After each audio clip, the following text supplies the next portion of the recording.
The stage rattled across the pale flats as if the land itself disapproved of anything with corners. Sun lifted off the rim of the world and turned the sage into a skin of coins. The light was so clean it left nothing to hide behind.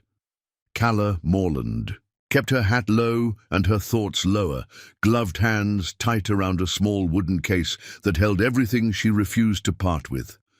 3 folded maps wrapped in oilskin, a coil of blue thread, her mother's locket, and a letter that said, in brisk script, "We are agreed upon an arrangement suitable to both parties. Housekeeping to the standards befitting Mr. Garrison Holt of Iron Mesa.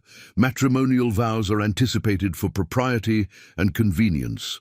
She'd read it so often the lines lived under her eyelids. The words had no perfume, no promises, only bars and hinges. She preferred them that way.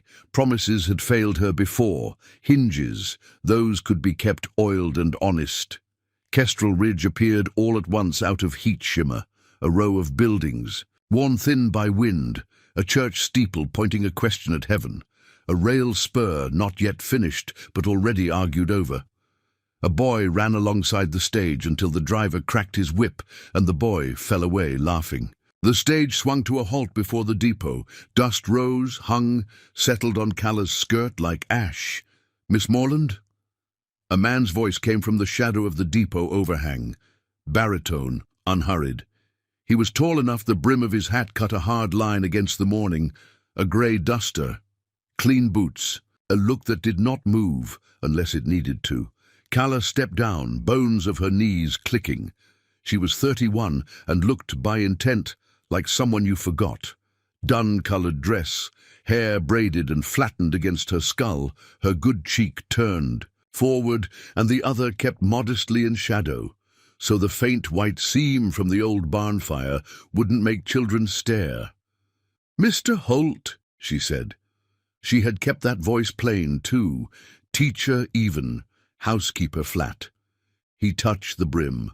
"Garrison Holt," he agreed. "You travel light. Light is cheaper." She held his gaze until the edges of it softened.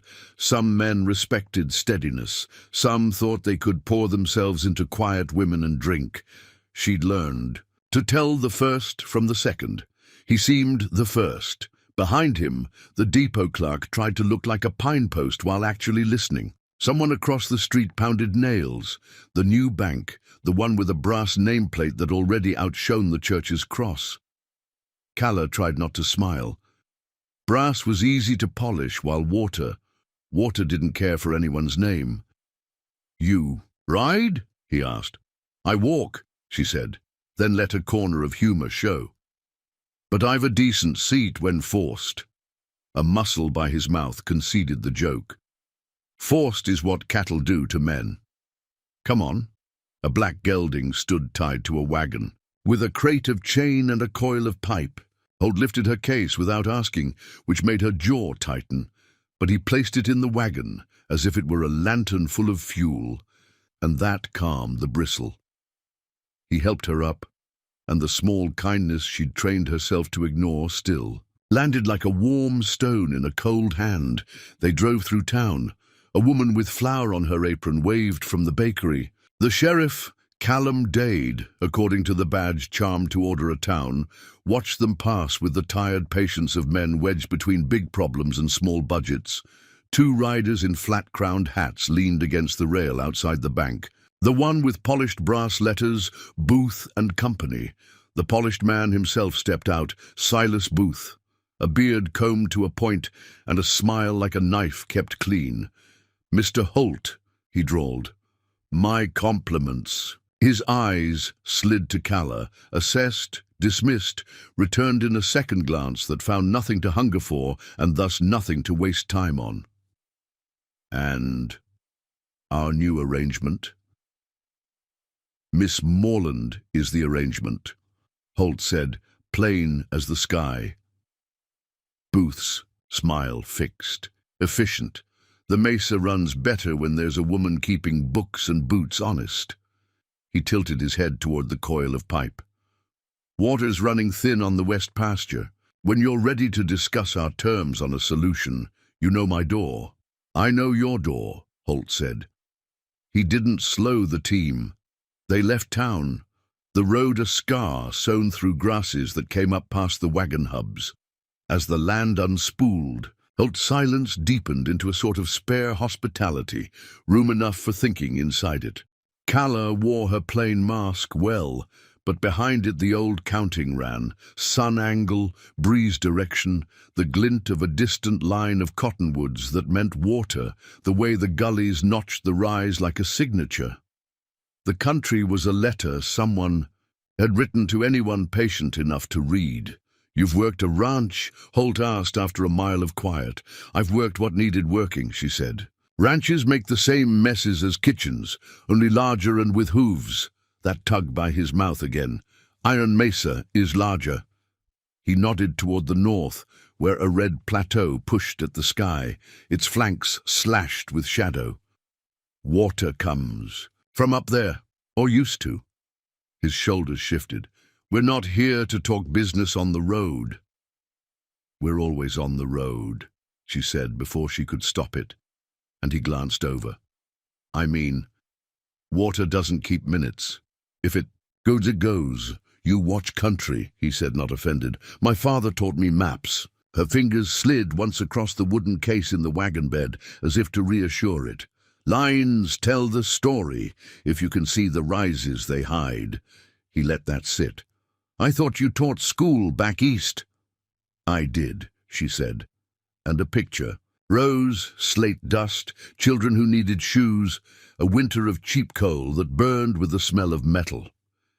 "Housekeeping pays better than letters in a place that still thinks a book won't catch a calf."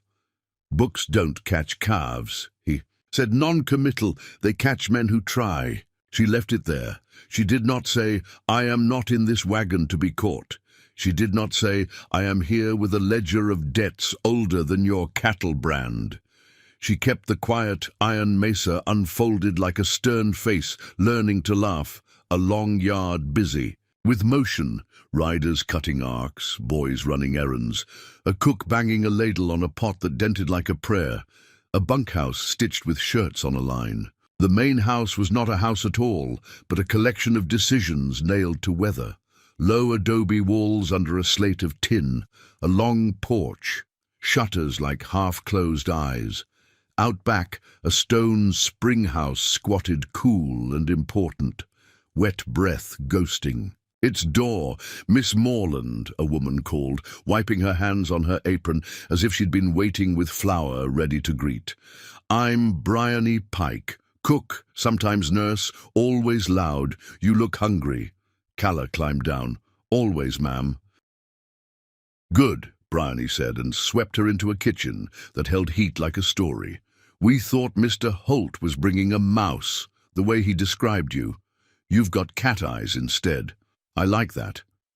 Calla smoothed her skirt, used to kitchens, that graded people harmless or useful and filed them accordingly. "Where's the ledger?"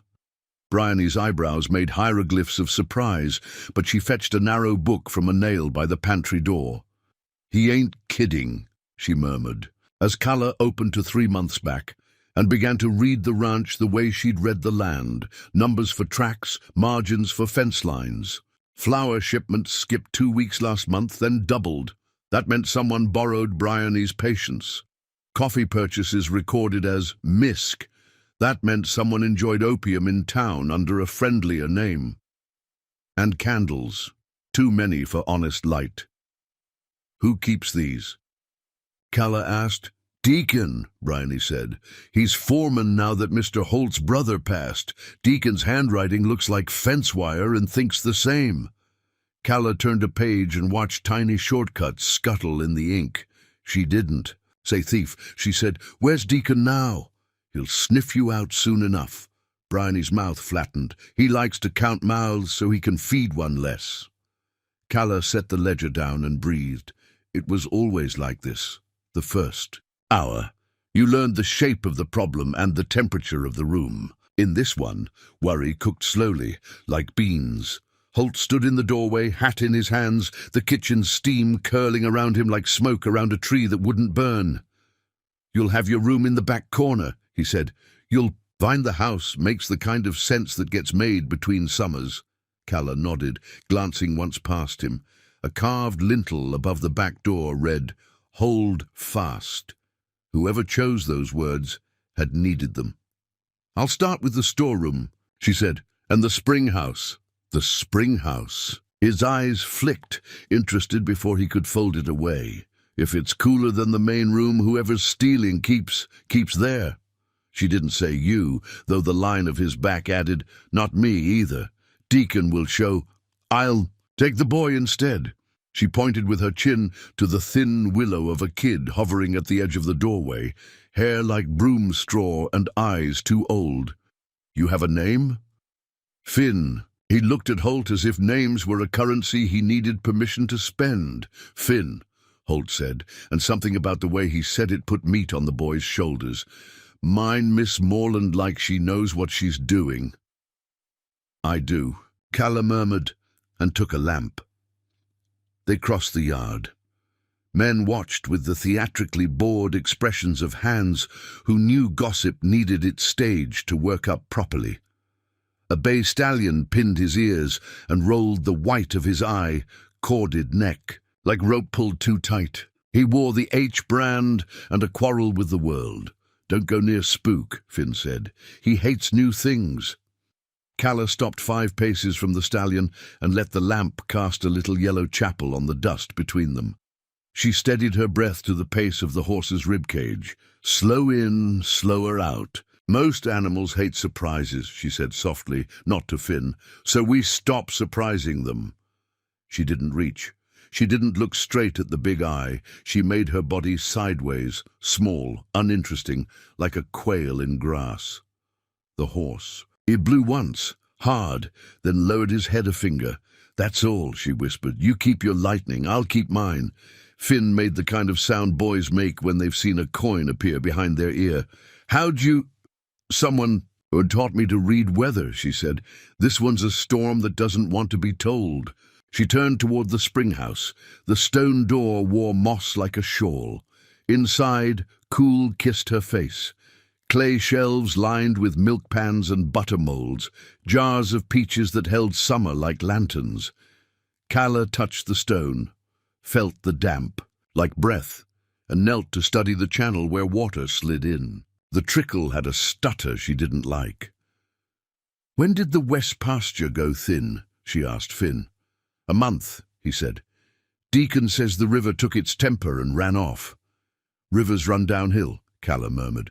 "But springs are patient. They don't run so much as remember." She took the lamp to the back corner, hairline crack, a new line in old stone. She set the lamp down and pressed her ear to it. The water inside sounded worried. Problem. Holt's voice carried in the way of men who did not sneak, but still arrived without noise. She sat back on her heels. "Stress." She pointed.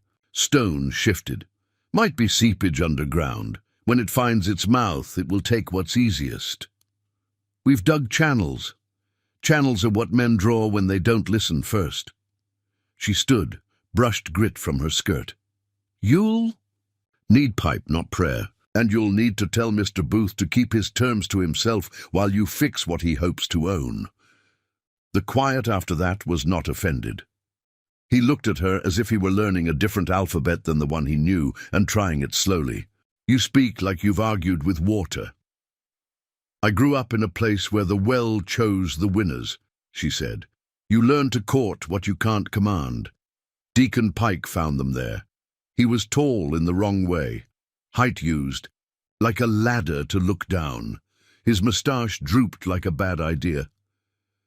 "Mr. Holt," he said without nodding, and let his gaze salt Calla's hem. "The hands are wondering if we hold the wedding supper tonight, or if we wait for the lady to starve us with improvements." "Mind your tongue, Deacon," Holt said. The tone wasn't loud, but it closed doors. Deacon grinned without teeth. "Housekeepers keep house. Foremen keep water where it belongs. You start a fight with the mesa underfoot, you'll lose." He turned his shoulder to Calla when he stepped out. It was small and meant to be large. She filed it with candles and missing flour and the way numbers learn to lie together. That afternoon, Calla made the house answer to her name. Cabinet by cabinet, she unstacked and restacked. She measured, chalked, labeled jars in her neat teacher's hand until the pantry felt like the inside of her mind, order built to withstand weather. When she was done, Bryony leaned in the doorway and shook her head. "I reckon a tornado could come through, and the flour would still be by the door." "No tornado would dare," Calla said, and Bryony barked a laugh large enough to fill the stovepipe. Near sundown, Holt returned with dust on his shoulders and news in his posture. "Booth sent up men with crates," he said. "Swears he's only storing pipe. The crates clink like bottles and smell like powder." "Powder where there's limestone," Calla said. "He'll crack the table and call it carpentry." Her mouth went dry, which meant fear had crept under the fence. "If he splits the springhouse shelf, he'll own the river he makes." "We own it," Holt said. "Paper says so," she replied. "Stone hasn't been asked." The church bell called a plain service a few minutes later. Parson without flourish, vows without poetry. Calla stood under a sky that held a first star, sharp as a pin, and said the words that had been written in someone else's ink, but spoken now in her voice. Holt slid a ring on her finger, simple silver, the metal that belonged on sober things. When the parson pronounced them, Holt's eyes did a small, startled thing, as if the word husband were heavier than he'd measured. Calla's chest ached in an old way, and a new one. "You made a contract, not a wedding," she told herself. "Then why does your hand feel like a door you just opened and found a room on the other side no one told you about?" Bryony shooed them toward the long table in the yard, where bowls steamed and lanterns lit circles like paragraphs of light. Men shouted to be heard over their own happiness. Boys fell off benches in laughter. Music came from a fiddle handled like a kitchen knife. It could have been the kind of night a life launches from. Supper, vows, work to wake to. Silas Booth arrived with a napkin folded to look like civility. He had men with him whose vests strained as if swallowing contraband. He clapped Holt on the shoulder and saddled the table with compliments, then slid a folded paper across the wood like a dealer with a trick. "Merely preliminary," he said. "Sign, and I'll have your pipe tomorrow." Calla didn't look at the words first. She watched Holt's jaw notch, the vein at his temple register a vote. Then she lifted the paper with hands steady enough to pour tea and read what was there. The ink promised help, the margins promised ownership. "This assigns rights to your firm with a redemption clause," she said. "Redemption clauses are what hope looks like to a wolf." "Ma'am," Booth chuckled, "my firm is not a wolf." "Then it's a shepherd hungry for mutton," she said. "Either way, the flock grows thin." The hands laughed exactly once, too loud to be safe. Holt's brow had lowered a degree. The land itself seemed to lean closer to listen. Booth studied her, as one might study weather that refused to be predicted. "Miss Morland," he said, tasting the name. "Perhaps the lady would like to let her husband sign for his own affairs."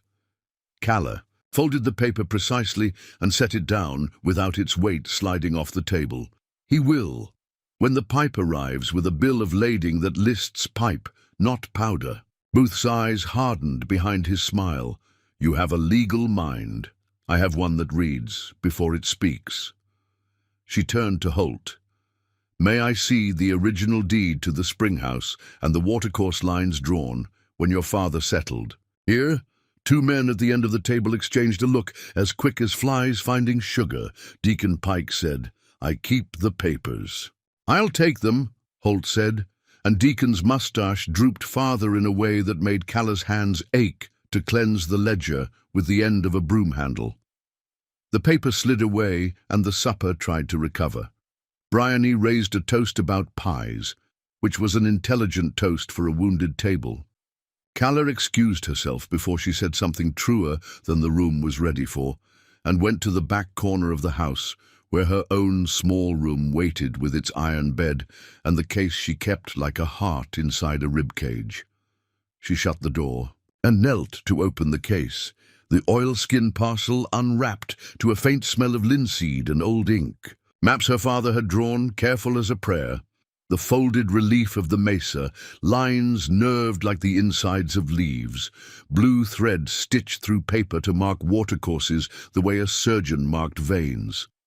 And beneath those, older, thinner. Paper, thick black letters, a seal cracked but legible, a Spanish grant from a time when this land had a different name and a different set of men measuring it. A name curving across the page like a river she knew by mouth, if not by sight, Valenzuela.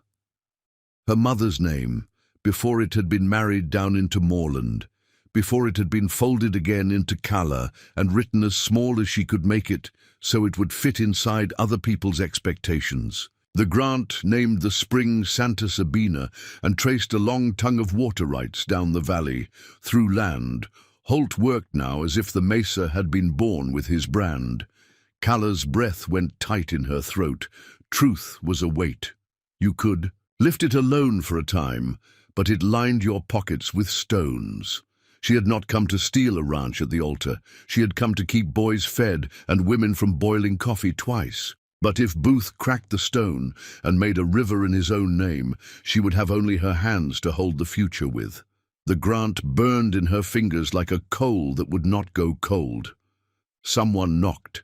She wrapped the papers and slid them back, fast enough to scrape her knuckles. "Yes?" "It's me," Holt said, and the door did something strange, wanted to open for the man who stood on the other side. She turned the latch, and he stepped in with Deacon's ledger under his arm, and a small tin of keys. He watched her face as if it were a horizon he could not read. "You asked," he said, "for the deed. And this." He set the ledger on the table. "Deacon thinks numbers are friendly because he can put his arm around them. They've been whispering to him. They've been shouting," Calla said. She could smell sun and horse on him. Something in her chest wavered like heat. A shout cut across the yard, rough enough to tilt the lamplight. Men, not laughing. The sound had the shape of alarm. Holt turned toward the window, and Calla moved faster than she had promised herself. She would, in this house. She took the lamp and the small case, and they went together down the hall and out into the yard that smelled like meat and metal and trouble. On the ridge beyond the north pasture, lanterns bobbed. Too many for a casual visit, not enough for a friendly one. Deacon strode from the barn, jaw set. Silas Booth stood just outside the ring of light with his hands folded, the way men fold them when they think prayer is a trick they've learned. "To do in public. Mr. Holt," he called in his Sunday voice, "we've come to ensure the security of our investment."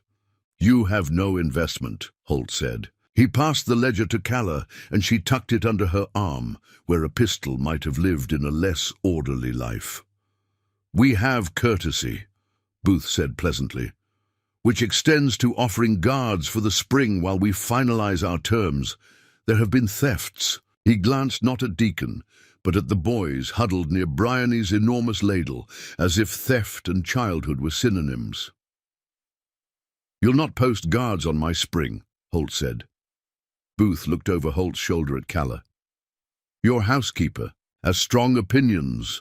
Perhaps your wife will have stronger ones once she is tired." He nodded, as if to remind the yard that he knew what had been spoken under the parson's hand. "We live by arrangements out here, best to honor them." Holt did not move. "Iron Mesa honors what it owes and nothing more. Then owe me a conversation." Booth stepped back and gestured. Two of his men brought forward a long crate, stenciled pipe, but scuffed in ways that advertised lies.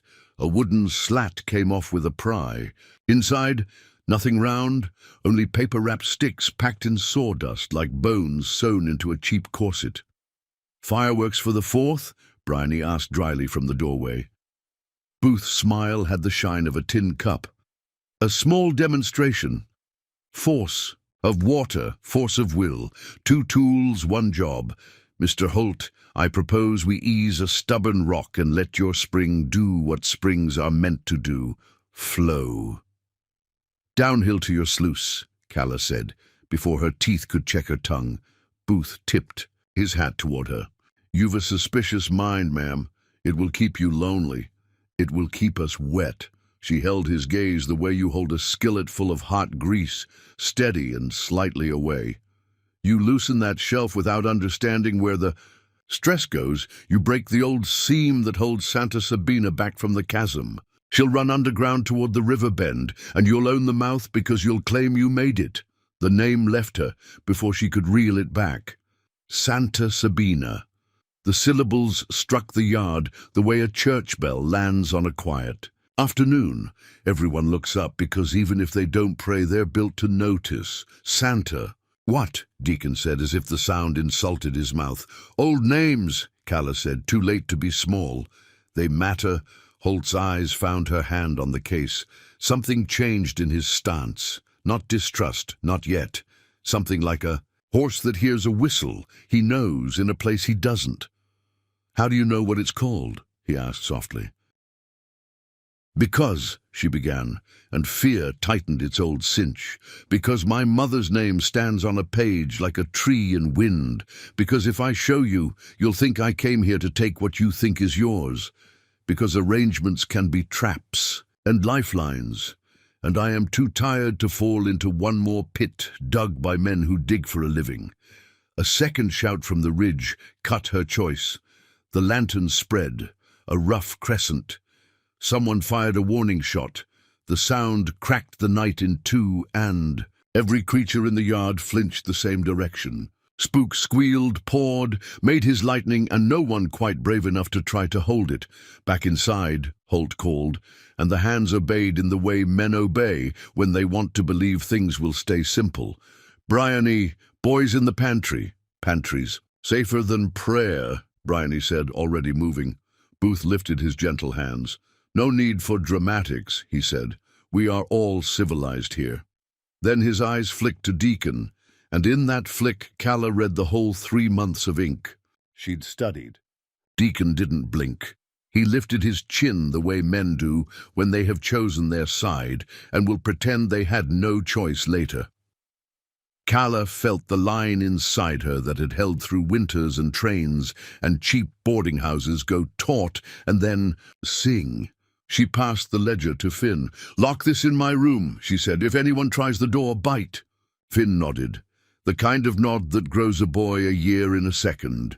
She turned and walked toward the porch steps, because if fear is a horse, you take the reins or you get kicked. Holt stepped with her without speaking. They stood side by side looking at a night that had decided to show its teeth. "Mrs. Holt," Booth said. He made the name a performance. "There is law for this. Men sign instruments and the county blesses them." "Some laws were written to make theft look tidy," Calla said. She did not raise her voice. If people wanted to hear, they would listen. "Some were written when the people writing knew the land's older names." "Older names don't stand." "In a territorial court," Booth said. "Ink does." "Then ink will speak," she said, and lifted the case. She undid the latch with both hands and took out the folded map. The night breathed. Holt looked not at the paper but at her face, as if all the lines worth reading had moved there. Calla opened the map on the porch rail so the lantern light fell clean. The Spanish letters lay like black rivers. The seal, cracked but whole enough, caught the flame and made a small private sunrise. Holt made a sound so small it would not have been audible if she hadn't already tuned herself to him. "What is that?" he said. But he was not asking. "And for ink." He was asking for why. "Santa Sabina," she said. And then, because names matter, "My mother was Isabel Valenzuela. Her family held grant to this spring and its run to the cottonwoods. The papers were folded into her apron, and her apron burned when the barn did, but the chest that held the spares was in the dugout root cellar, where fire doesn't enjoy itself. We left. People died. Paper lived. I have kept it. I was going to—" She stopped, the shape of truth more than her throat could carry in one piece. "You were going to what?" Holt's voice was careful, like the hand of a man nearing the flank of a frightened horse. "Learn this place." She pressed the paper down where the breeze lifted it. Earn lodgings. Choose a day when men are thinking with more than their fears, and then show you, not like this, with guns for punctuation. Booth stepped one pace closer, the smile gone, the silver of his cufflinks catching what light there was. That, he said, nodding at the crest, is a souvenir. Spanish ink on Spanish paper has the same force as an old song. Pretty, and it won't move a rock. The United States does not recognize fables. Judge Abner Pike does, Bryony said from the doorway, low and fierce. He married a girl from San Miguel who brought the same paper when the railroad tried to take her creek. He ruled the rail liable. Abner Pike was recalled, Booth said mildly. We have new judges who read newer books. Deacon's hand slid toward the crate, as if powder wrapped in paper loved the touch of a traitor. We're wasting time. He muttered, Rock don't care about talk. Neither do bullets, a voice called from the ridge. The lanterns lifted. Men moved like commas, shifting around a sentence, changing its meaning. The first rider down the slope wore a scarf up to his eyes. Another fired again, closer. The horses below stamped and blew. Spook reared, front hooves cutting air. Finn ran. A step toward him before Scent snatched his collar. Holt said, Inside, and his hand brushed Calla's back in a way that would not have moved her if she had already chosen to stay. She did not move. Her blood had gone so quiet she could hear lace-wing feet on the lamp glass. She lifted the paper higher so the men up on the ridge could see the seal. Old law, older than their little guns and their eager powder. This is water that belongs to the living, she said. The wind took her voice and stitched it to the slope. You break stone, you'll flood the chasm and drown your own cattle first. You take one step toward that spring with a fuse lit, and every rancher down valley will spit in your coffee until you die old and friendless. Lady, someone shouted, amused and tired of being told, we ain't here to light nothing, yet we're here to collect. Collect what? Holt's voice cut like shade. He moved down from the porch, and his men wrong-footed forward with him, a stuttered wave. Collateral, the rider said. Banker says your word ain't worth pipe if you won't sign it, so we take something else. We take the spring house until a judge wakes. No, Holt said, and the night seemed to make space for the word. Booth's smile returned, smaller, precise, as if he'd found the long, slow path and preferred it. Mr. Holt, he murmured, you can end this with 2 strokes of a pen. I've seen men end things with strokes, Calla said, not looking at him. They usually misspell mercy. Deacon took another step, the crate now a pet his hand. Couldn't resist. Holt noticed. The men on the ridge noticed. The moment put its hand on all their shoulders and squeezed.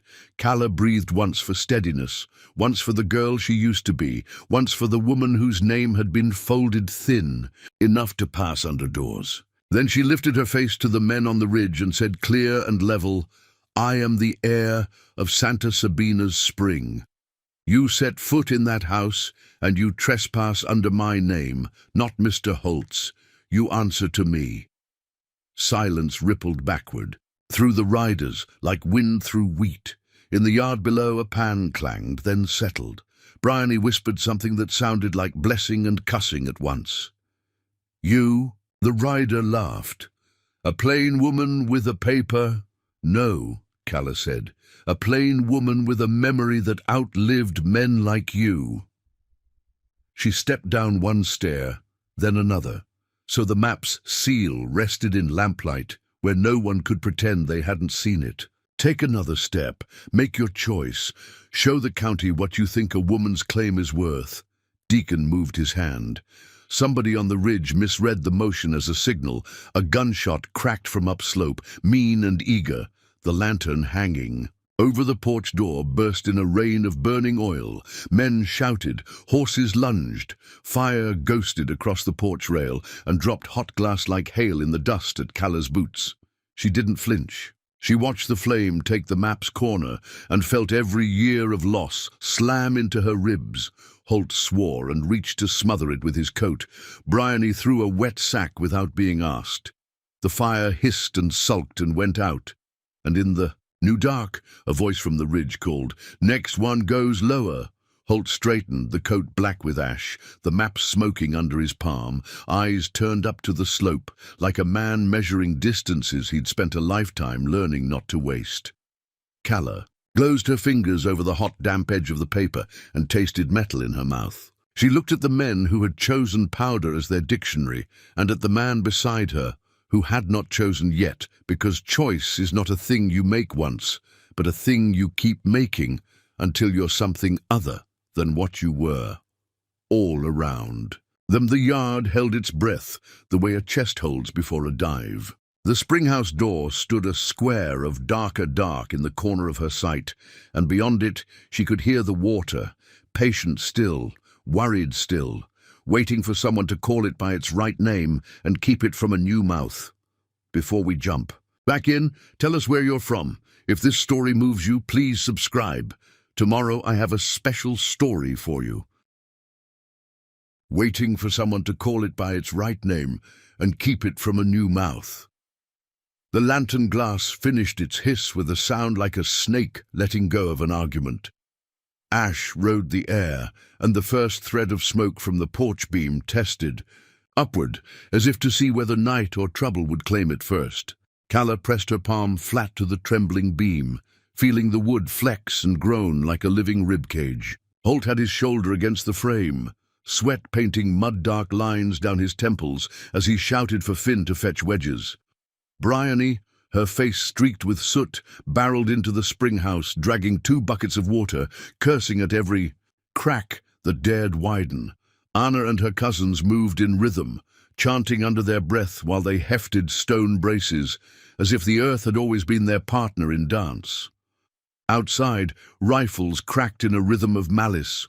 Dade's voice carried over the thunder, sharp and cutting, calling orders to hold the ridge and drive Booth's hired guns away from the yard. Every breath became a wager. Each heartbeat was another stone laid or another bullet ricocheted. Calla's mind ran in 2 directions at once: how to seal the springhouse seam long enough to buy hours, and how to survive the law. Booth would wave in town tomorrow to claim it anyway. Her fingers found the chalk line Lucia had shown her months ago, a ghost mark of where water had once run before. She traced it now, lips moving in a prayer not to heaven, but to memory. "Show me where you want to go, and I will follow." A groan tore from the back corner of the springhouse, deep, mournful, final. Holt's head snapped up. "It's giving," Calla shoved Bryony aside just as the seam's mortar spat outward, spraying grit across her cheek. The trough outside bucked as if a steer had rammed it, water surging with sudden force. The new gutter mouth caught part of it, but too much spilled wild, clawing at the stone floor like a trapped animal. "Brace!" Anna shouted. Her cousins drove wedges into the wall's shoulders, but it wasn't enough. The whole house seemed to inhale. Then, with the same calm she had carried since Holt first mistook her for plain, Calla stepped forward. She planted her palms on the trembling seam, voice low even. "We don't stop you, we guide you. Take the notch, take the mouth we made, leave the rest." For a breath, the water listened. For a breath, the walls steadied. Holt's gaze locked. On her profile in the lantern glow, the soot, the grit, the unwavering eyes, and something unspoken shifted in him. He saw not just the woman forced into his house, but the only reason that house still stood. The reprieve lasted only seconds. From the ridge came a single brutal detonation that silenced even the rifles. A blast charge. Booth's men had brought powder. The yard shook. Dust and screams mingled. Finn staggered into the doorway, blood at his brow. "They've breached the south fence," Dade's voice answered, hoarse and defiant. "Hold them! Hold the yard, or we lose the spring!" And then came the sound no rancher wants to hear. The deep, thunderous splinter of timber as the porch beam finally gave way. The spring house lurched, the seam tore wide, and a gush of black water roared free, drowning the lantern light and everyone's breath in its fury. Callah's hand slipped from the wall. Holt's shout cut the air, and for one terrible moment, the whole mesa seemed to decide whether it would keep them or bury them beneath its oldest vein. Cloth ripping in a quiet church, and the spring house seemed to inhale. Stone shifted underfoot, an old animal coming awake in its sleep. The trough bucked, sending a lace of water over Callah's hands. The new gutter coughed like a throat, catching, and then the seam loosened its mouth and began to drink the room. "Brace," Anna barked. "Wedges, a horror." Holt was already down on one knee, shoulders squared beneath the lintel as if he could lend the building bone. Finn slid on his palms, shoved a half-round under the back course, and found the hammer by sound. The boys from San Miguel worked without spectacle.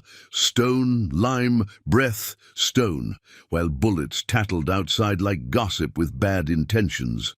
The floor heaved again, not to break, but to warn. Callah felt it in her teeth. She flattened her palm to the damp flag, where the seam had torn wider, a mournful eye opening. Cold threaded through the vein of it. The water wanted out, that was all. It had found the old line toward the chasm and meant to take it. Not malice, intention. She had learned long ago that what men call disaster is often water remembering itself. "Listen to me," she whispered, and did not bother to know whether she spoke to Holt, to Anna, or to the spring. "We will not stop you. We will slow you. We will make a lesser door." "Callah," Holt said, voice steady, "tell me where." She looked up and saw he had his shoulder under the lintel and the rest of his weight ready to jump if she asked him to. The world narrowed to right now. "There," she said, tapping the mortar joint one stone south of the seam. "Take it out, one stone only. Make a notch." "Sigh," Anna agreed. "We give it a mouth so it does not tear its throat." Finn was already there with the chisel. Holt took the sledge. The first blow bit, and the floor purred, no longer the high, frightened tone of a trapped thing, but a lower note with patience somewhere in it. The second blow opened the joint. Cold. Water laughed thinly, nosed the notch, and chose it. The seam's wet grin eased, not closing, but thinking about it.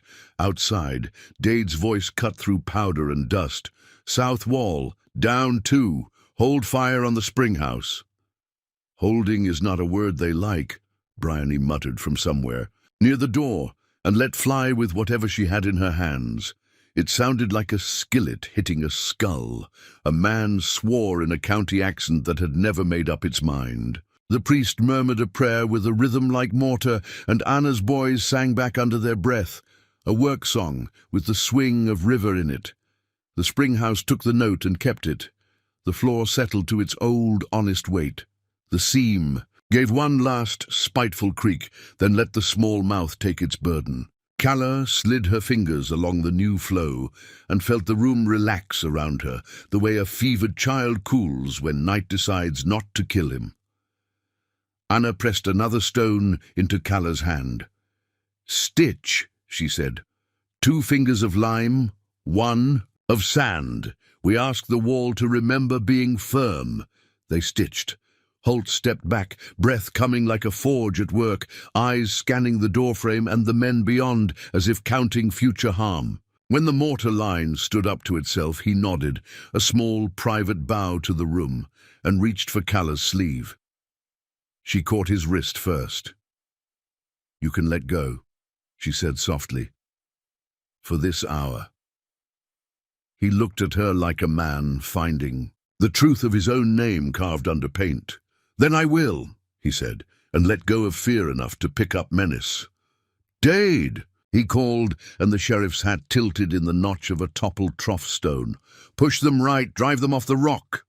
"Pushing," Dade answered, "would be easier if Booth hadn't educated half the county with promises. Then, educate them with consequences," Bryony snapped, and shot again. A lull cracked open as sudden as the gunfire had begun. Men who live by noise are always briefly stunned by quiet. Dade took the moment. "You on the hill!" he bellowed. I see your hats, I see your boots, I know your horses. You want to own this, show your faces, otherwise you just hide your guilt under someone else's bandana. Who owns your face, Sheriff? A voice called back. Booth pays for the law, same as he pays for pipe. Booth pays for paper, Dade said. Law pays for itself when it sleeps at night. Calla passed the last wedge to Finn and stood. The room no longer leaned. The seam did not smile or scowl. It breathed. She wiped mortar on her skirt because it would never be a pretty skirt again, and stepped into light that had drained to the tender metal of late day. Holt met her at the door. His cheek carried a chalk smear. It looked like a blessing and a dare. "You all right?"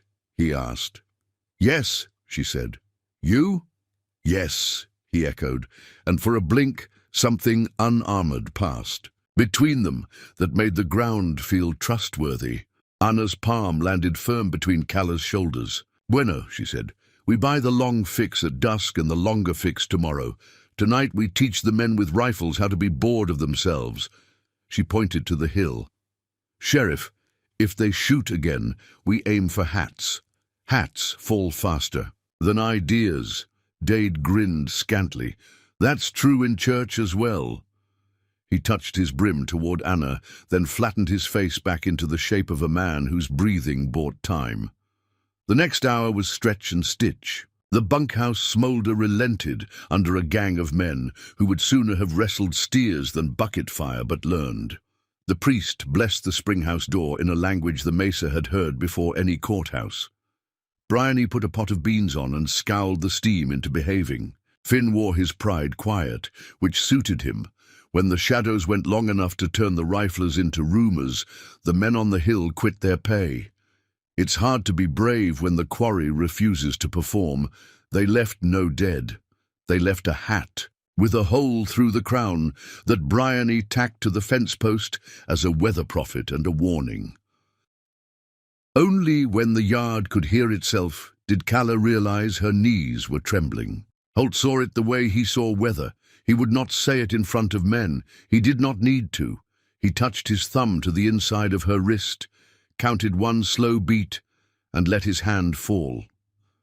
"Tomorrow," he said, "we set courses the way Anna says." "Tomorrow," Calla agreed. "And we go to town to answer Booth's paper with ink that doesn't cry." "Together," he added, and she did not pretend to misunderstand. They slept in snatches with their boots near, and their coats on. Holt walked the yard, as if each step could charge the ground anew. Calla dozed on the settee with the map under her shoulder and the blue thread in her fist. She woke twice to the springhouse note sliding lower, both times finding only her own fear had moved. Dawn poured itself thinly, exhausted from being so long awake. The wind came from the east, with the dry smell of a town wondering which story to tell today. Holt mounted without needing to speak. Calla swung up beside him. Finn opened his mouth to offer and closed it because growing up it turned out meant staying sometimes. "Hold the pipe," Holt told him. Finn saluted with solemn foolishness. "I will." "And don't be a hero," Calla repeated. "Never again," he lied with a smile she chose to believe. Town spread itself in the bowl of the valley like a collection plate that thought it was a stage. Booth's bank gleamed meanly. Reed and Sons glinted honest. The courthouse had washed its face, which is what courthouses do when they are about to deliver something someone will call justice and someone will call a theft. Dade met them on the steps. He wore yesterday like a coat he hadn't had time to take off. "Judge Palmer will hear a motion to keep hands off your herd while you lay pipe," he said. Booth brought his ink knife. "Then I brought mine," Calla said, and tapped the map case. "Careful with that," Dade warned. "Palmer likes the smell of new glue. Old wax makes him itchy." "Then I will give him new words that fit old shapes," she answered. "Thee ye do." Courtroom chewed quiet like jerky. Booth had worn a suit that looked like it owned stock in its own thread. He nodded to Holt with a friend's mouth and to Calla with a banker's eyes, assessing resale value. "Mr. Palmer, Booth began when called. "We are here on a simple matter. Mr. Holt agreed in principle to collateral—" "Spare me principle," Palmer said, already bored. "Bring me paper." Booth smiled indulgently and held up the note Holt had signed at Reed's, intent to purchase more pipe from Booth at market rate. "This, Your Honor, shows a meeting of minds and reliance." "It shows a promise to buy pipe," Palmer interrupted. "Not a lean on a spring." His eyes moved to Calla as if he disliked the direction, but knew it when he felt it. "Mrs. Holt, your husband's counsel of record appears to be you." "I am a housekeeper," Calla said. The courtroom tittered. Palmer's mouth twitched. And I keep this house," she said, "which will drown if Mr. Booth is allowed to count his chickens at my spring." She placed the Valenzuela grant on the table, seal toward the bench. "We are not asserting title today. We are asserting interruption. A stay, so we can lay pipe to keep cattle from dying while men with newer glue discuss whether old ink speaks." Booth lifted his hands in the air of a benefactor long-suffering. "Your Honor, I seek only assurance. 100 head as a gesture of good faith." "Mr. Booth," Calla said, not looking at him, "you set rifles on our hill and axes on our door. Your gestures have already been counted." Palmer's gaze flicked to Dade. The sheriff did not blink. "Independent activity," he said. "No proof of Booth's hire. Plenty of proof men like to be stupid at dusk." "It is a hard hour." "For sense," Palmer conceded. He leaned forward, peered at the seal as if the past had written him a letter. 30 days, he said at last. "Hands off the herd. Lay your pipe, Mrs. Holt. If within that time Mr. Booth proves a claim that touches no springhouse, we revisit." Booth inhaled and made it look like a nobleman disappointed in mankind. "Your Honor." "You may file your complaint and be seated," Palmer said. "Next." The gavel fell like an amen that had bills to pay. Outside, Holt exhaled the way men do when a weight shifts but does not leave. He looked at Calla as if the bench had called her name instead of his. 30 days. 30 days, she said. "We will not waste them." They didn't. Stone came from San Miguel with hands attached, Anna's cousins, men who knew how to wedge a course so a wall remembered its childhood. Reed sent pipe on a mule train that got religion on the switchback and repented loudly at every turn. Boys learned to carry, to count, to shut up. Bryony cooked like a battle plan. Holt hauled, planned, fought, and, with embarrassment so quiet it could have been mistaken for weather, apologized, not to men, to the land. Calla heard it in the way he spoke to the pipe, to the ditch, to the seam that had learned not to grin. He had treated Iron Mesa like an opponent he intended to defeat into stillness. Now he treated it like the stubborn partner it was, equal parts miracle and chore. On the third morning, as the East Outrun slid into its cradle, a thing happened that none of them had set in the day's mouth. The priest from San Miguel walked up to the springhouse with a woman in black. Her face was thin with distance. Her eyes were Calla's, if Calla had buried more names. "Anna told me," the woman said. "Isabel's girl. She spoke the name like a candle you shelter with your palm." "Tia Lucia," Calla answered, and discovered her voice had a raw place reserved for this word. She wiped mortar on her apron because she couldn't wipe grief. "I thought you'd gone north with the rail." "I went," Lucia said. "The rail went on without me." She cupped Calla's face, as Anna had, but with a gentleness that remembered feeding. "You did right to come home to ask for work." She looked over Calla's shoulder to Holt and measured his frame with the same eye she used for a wall. "You married a tall problem." "A useful one," Calla said, and Holt took no offense. He had learned a new form of compliment. Lucia brought stories with her of the seep beyond the black cottonwood that never learned to boast, of the old trick with goat hides and sand that slows a leak long enough for lime to acquire a spine.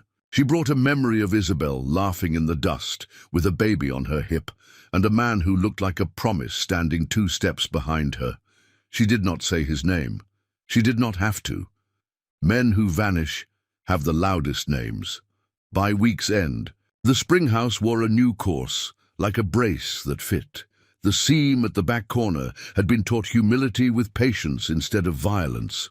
The gutter mouth, once improvised, now sat in ashlar, dressed by men who know the difference between river and brook.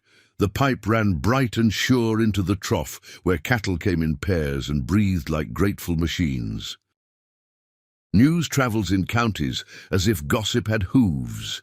The story people liked best was not that the Holt place had kept its spring, nor that Booth had been told to wait his turn, but that Garrison Holt's plain housekeeper, married to him by a parson's, pencil and a need no one bothered to dress up, had turned out to know more about water than Booth knew about paper. That she had a name older than the judge's chair, and a claim she didn't swing like a club, but carried like a bucket. Men respect a bucket. Booth bided. He moved his pieces on paper and sent small men with big hats to count shadows. He kept his hands off the herd because Palmer's 30 days had a sharp edge and Dade carried it bare. But a man like Booth does not forget an hour he did not own. He waits for a different hour. It came wrapped in a weather the mesa loves, heat that presses language flat, wind that forgets. It has fingers and decides to shove instead, sky bleached to bone. The trough dropped 2 inches in a day with no cattle to blame. The pipe sweated where no sun touched it. Calla took the lantern into the spring house and found the seam sleeping like a good dog. She put her ear to the new course and heard not anger but pressure, not the crackle of failure but the long moan of patience expiring. Upstream, she said. Holt frowned. There is no upstream. There is always upstream, she said, and took the lantern into the little crawl that a sane woman does not enter. Holt caught her skirt. She let him have the hem and not the rest. If I do not fit, we do not find it. You do not go alone, he said. Then follow as far as your shoulders allow, she said, and trust me for the span your shoulders cannot. He didn't like trusting the dark. He liked trusting her. He knelt and came as far as the stone would allow. Then his hand lay on her ankle like a tether. She wormed forward into a throat the spring had used when the mesa was younger and stupider. The lantern made a small gold pocket. The air smelled older than men. She felt with her palms and her cheek. A breath of cold came from a seam she had not known to ask for, and the lantern showed her what the water had done. It had found a hairline in the north wall where the old lime did not meet the older rock, and it had been busy there, eating manners, making ambition. She backed out and sat with her face on her knees and let the world be too much for exactly 3 breaths. Then she stood up and did what Anna would do. We pluck the tooth, she said. Cut it out before it makes rot. A course? A tooth, she repeated. We mortise a saddle into the north wall and set a plug with compass joints tight. Enough to teach winter how to mind its own business, Holt grinned unwillingly. You could order a governor around if you called his head a tooth. I would rather order a wall, she said. Walls argue less. They cut the mortise by lantern and profanity. Enna's cousins fitted a block so sweet the walls sighed when it seated. Lucia murmured a song that made lime remember it wanted to be stone. Holt held the sledge and counted time on his ribs. Calla set the wedge that made it true. By the time the work dried enough to be left with its own opinions, the sun pretended no one had sweated for it. Boys came with tin cups, men with stories about cows that misremembered fences, women with bread the color of a good verdict. This was the hour Booth chose. He did not come with rifles. He came with a carriage and 2 men who had learned how to make their hands look empty. He climbed down as if the earth were a carpet. He removed his hat and revealed hair that had never made peace with wind. Mr. Holt, he said. Mrs. Holt. He nodded toward the spring house with courtroom courtesy. "You have performed miracles with mud." "Not mud," Calla said. "Memory." Booth smiled the way a map smiles at a river, baffled and condescending. "I did not come to quarrel. I came to invite." He held up an envelope. "A gathering. My house, Saturday evening, men of means and the parson, that sort of dull crowd. We will discuss rails and the path they take." "Rails don't ask," Holt said. "They take what surveyors say they can keep." "Sometimes surveyors consult landowners," Booth said smoothly. "Sometimes they consult men who will soon own land. The conversation will be had, Mr. Holt. You may prefer to be in the room where it happens." He glanced at Calla. "Mrs. Holt may find the ladies' parlor pleasant. We have a pianoforte." Calla smiled without teeth. "We have a spring." "Until the law says otherwise," Booth said, with the bright air of a man reminding a child of bedtime. "Saturday." He tipped his hat and left dust where he had stood as if it belonged to him as well. Bryony said something short and unfit for church. Dade, who had ridden up silently, gave her half credit with an eyebrow. "If you don't go," he told Holt, "Booth will say the Mesa dislikes civilization. If you do, he will try to feed you to it with canapes." "I can stand a canape," Holt said. Calla looked at the spring house door and felt for the seams. "Breath." "We go," she said. "We watch what he wants to sell, and we sell him a story he cannot afford." Booth's house had a stoop that believed in itself too hard. The parlor's wallpaper was a field of flowers that would have frightened bees. Men in sober coats spoke numbers as if the numbers were wives. Parson Merrick smiled at everyone like a man trying to bless a stampede. Mrs. Booth carried a tray, the size of a wheel. She had beautiful wrists and a face that apologized for them. "Welcome," she said to Calla, and meant it like a truce she did not propose to enforce. "Do you play?" She nodded at the pianoforte with the hopeful bravery of a woman offering the only trick she has. "I lay pipe," Calla said gently, "but I will listen." Mrs. Booth's smile only fell a little. "Listening is rarer." Booth played host, as if he had invented it. He drew men to maps and women to cake. He spoke rail as if it were salvation by iron. He placed his hand on the surveyor's elbow at key moments. The surveyor arranged his face as if flattered at being touched by a banknote. Holt moved like a boulder through a creek, quiet, inexorable, making currents rearrange themselves. He asked few questions and polished each one before placing it where it could be seen. Parson Merrick attached himself to them with the smile of a man who wants to keep everyone out of hell and suspects the only way is to be everywhere that might become it. "Mr. Booth," Holt said when the circle closed. "Show me where the rail will drink." Booth frowned. "Drink?" "It will want water," Calla said, not helping him. "Steam and station and men." "Ah," Booth brightened. "We have looked at Gill Creek." "Gill Creek dries to a paragraph by mid-August," Lucia's voice said from behind Calla's shoulder. She had come because she didn't trust men to describe land without a woman present. "You will drink dust." "Then we will pipe from further up," Booth said. "If necessary, from the Mesa." He smiled at Calla. "You have experience with pipe." "Yes," Calla said. "Enough to know where men ought not to put it." The surveyor coughed. "Mrs. Holt, the law contemplates easements for public good." "The law contemplates a great many things it cannot carry," she answered. "Water is heavy. Law is paper." "Which would you rather put on your shoulder in August?" Booth's smile hardened. "Parson, perhaps you will play for us. Mrs. Holt requires softening." Parson Merrick looked as if he would rather be shoeing a mule. He sat and played something that had once believed it was joyful. Calla stood beside the pianoforte, watching men move on the carpet as if it were not a landscape they meant to break into lines. She felt it before she heard it, a change in the room's weather, a hush that was not reverence, a space opening, around Booth's clerk as he entered trembling, hat in his hands. "Sir," the clerk whispered, "it's your boy." He threw a glance at Mrs. Booth that was apology and plea. Tierney fetched him outside the yard with the stable girl. "Sheriff's got him, says to send you." Booth's face did not change. It never had to. He set his glass down as carefully as if he were disarming something.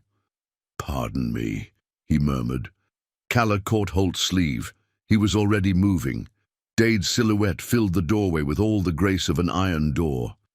"Nobody leaves," the sheriff said, "except me and Mr. Booth." Mrs. Booth made a sound like a rabbit being too formal to scream.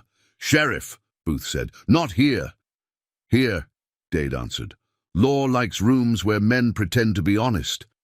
He stepped aside, and 2 deputies ushered in Tierney, hatless, bloody lip, followed by a boy of 14 who had Booth's eyes and nobody's courage. The stable girl came walking behind them like a person who had discovered she had the right to take up a doorway. "I told him no," she said calmly. "He heard different." She lifted her chin toward Tierney. So did he. For the first time since Calla had known him, Booth did not have a word. His mouth worked around a future he had not purchased. Parson Merrick stood. He set his hands on the boy's shoulders as if they were a harp that could yet be tuned. "Say what you did," he murmured. The boy's throat bobbed. He glanced at Tierney, then at his father, then at the carpet where he wished to live. "I thought she—" "No," the girl said. "You thought you could." Dade's voice did not rise. Tierney grabbed her when she pushed the boy off. "That's when I came around the corner from counting men who own knives." Tierney swung first. He also swings poorly. Tierney's lip bled in agreement. Booth's hands were beautiful and useless. "Sheriff," he said finally, the word scraped, clean of velvet. "What do you want?" "Not want," Dade said. "Require. You will take your boy home. You will put a deputy on your porch to keep men from coming in with whiskey and opinions. You will pay the girl cash wages for the year you would have tried to starve her in gossip, plus a bonus for not taking your son's scalp. And you will fire Tierney for cause." Tierney blanched. "You can't—" "I can," Booth said, and the room turned to hear it. He looked at Tierney, the way a man looks at a tool that has failed delicately. "Get out." Tierney went out the way a man goes out who thinks he will be back, because men like Booth always need someone willing to be dirt. He looked at Calla, and Holt with a hate that chose the wrong house. The girl stood on the rug like a saint in a wrong painting. "Am I paid now or later?" she asked. "Now," Booth said. He took out his wallet and peeled notes, as if unbandaging his own hand. He handed them to Dade, not to her. Dade handed them to her. She tucked them under her bodice, with a practicality that made Parson Merrick fairly weep. "Also," Dade added, "because he had learned to love completeness, you will apologize." Out loud, to her, and to this room you asked to help you be civilized. Booth swallowed something bitter and called it penance. "I apologize," he said to the girl, to the room, to the God whose house the parlor believed itself to be. "Tell your son what for," Merrick said gently, "because he could not stop being a parson even in a banker's parlor. For thinking her body belongs to anyone but her," Booth said, and the words fell right for once. Holt did not smile. Calla did not either. Some victories don't want frosting. They want quiet. After, when people remembered to breathe again, Booth stood with his back to the pianoforte and addressed callings and rails as if the interruption had been a prayer he himself had offered. He did not look at Calla. That was wise. The girl left by the back door with Parson Merrick's wife, and a dignity that made the wallpaper less ridiculous. When the carriage rolled away and the parlor retreated to its lies, Holt and Calla walked, out under a sky that had recovered its stars. Dade walked with them, and did not apologize for the evening, because justice, when it works, does not require dessert. "That boy," Holt said quietly, May yet learn, Calla answered, if the house around him does. She looked at Dade. Thank you. Don't thank me, Dade said. Thank Tierney's bad punch. He tipped his hat. Watch your east fence. Men who get humiliated in parlor light prefer to burn barns in the dark. What does Booth prefer? Holt asked. Winning at breakfast, Dade said. He'll look for a morning when you don't expect him. He was right. 3 mornings later, while the sun still had its cool, Finn came running with a face like a telegram. The trough, he gasped. It smells wrong. The smell met them at the yard's edge. Sharp, slick, a ghost of lamp oil and something else that wanted to kill cattle. The surface of the trough reflected a rainbow no rain had made oil, Holt said, nose wrinkling. Kerosene, maybe more. Poison, Calla said. Not enough to kill a steer. Enough to start them dying in men's mouths. Holt's jaw tensed. Who? Men who like ideas better than proof, Bryony said. Smear fear on water. Watch neighbors do the rest. Calla dipped a cup, set it aflame. The surface bloomed and burned quick, a devil's flower. She doused it with a pan and turned to Finn. Go. Find Parson Merrick. Find Lucia. Find the schoolmaster sober. If the Lord is generous, bring them here to drink. Finn blinked. Drink? From the spring, she said, not the trough. I will show them where the pipe is clean and the trough is fouled. They will tell it in town with mouths men still believe. On it, Finn said, and sprinted. Holt looked at the trough like a man studying betrayal. We'll have to drain and scrub, tear the last elbow, flush the line. Do it, Calla said. I will fetch witnesses. They moved as if Booth stood behind them, counting seconds. Parson Merrick arrived winded, Lucia cool and fierce, the schoolmaster shamefaced, and sober enough to stand upright when truth asked him to. Calla led them into the spring house, showed them the clean flow at the mouth. She filled cups and watched them drink and live. She led them back to the trough and showed the rainbow smear. She lit a match. They watched fear burn off like a lie. Say it, she told them. Say it as if you invented it. They did. By noon, men who had arrived to mutter at the fence were muttering at Booth's clerk instead, and the clerk did not like the taste of being a rumour's throat. Finn found tracks. By the east fence, boots that had learned to walk light, and a scrape on a post where a can had tipped. Dade came and measured the ground with his eyes, and did not bother to say Tierney out loud. That afternoon, under a sky like a lid, the last length of pipe seated with a sound like relief. The trough ran true. The rainbow was gone. The cattle drank the way cattle drink when they are not being asked to play parts in men's theatre. That night, as they sat on the porch and let quiet make something of them, Finn brought a scrap of paper burned at the edge. Bryony had taken it from a boy who had taken it from a boy who had taken it from a man who said nothing at all. It bore 6 words in a hand that did not like to write itself down. Bring the grant to Cedar Gap. Come alone.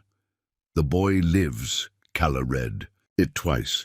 The blue thread in her pocket woke and writhed. Whose boy? She asked, voice already knowing. Finn's face went to pieces. Toby, he whispered, from the south pasture. His ma keeps bees. He was helping me count posts. Holt was already standing. We ride. Calla closed her hand on the scrap, until the ash ground into her skin. No, she said evenly. We think first. The boy, Holt said, and the word could have pulled a house down. We save him by not being the fools they hired us to be, she said. They want the grunt. They want to empty the spring house with paper they can burn and blame us for the ashes. She looked at Dade, who had arrived without sound the way law does when it begins to care. Cedar Gap? Old quarry cut, Dade said. Good sightlines for men who like to shoot and then tell stories about how fair the fight was. Holt's hands were fists. We can take men, they said alone, Calla said. They want me. She lifted the map case. They think I will come gentle for paper. They forgot I come hard for boys." Holt's eyes flared. "You are not going alone." "I am not," she said. "I am going with Anna's cousins who know how to move behind rock. With Lucia, who knows the old goat trail above the cut. With Parson Merrick, who can shout scripture loud enough to make sinners miss. With Dade, who will grouse and come anyway." "Correct," Dade said. "And with you," she added, a separate vow. "But not in front." Holt swallowed anger and the other thing that had grown in him. Something that looked like fear's older brother. "If they touch you." "They will not," she said, "because I am bringing a different grant." She tapped her chest. "Booth wants paper. I'm coming with names." "Names? Valenzuela, Moreland, Holt," she said. "And the Springs, if it had one. They cannot burn that. They can only decide whether to stop it with their bodies." Dade rubbed his jaw. "Sunrise," he said. "We take the cut when it thinks it's prettiest. Bad men are lazier when the light flatters them." They went at first light, when coyotes blink and rabbits decide whether to be brave or breakfast. Cedar Gap opened like a mouthful of broken teeth. The old quarry cut the mesa into steps, where boys once dared themselves and men broke ankles. Anna's cousins took the right flank, shadows without sermons.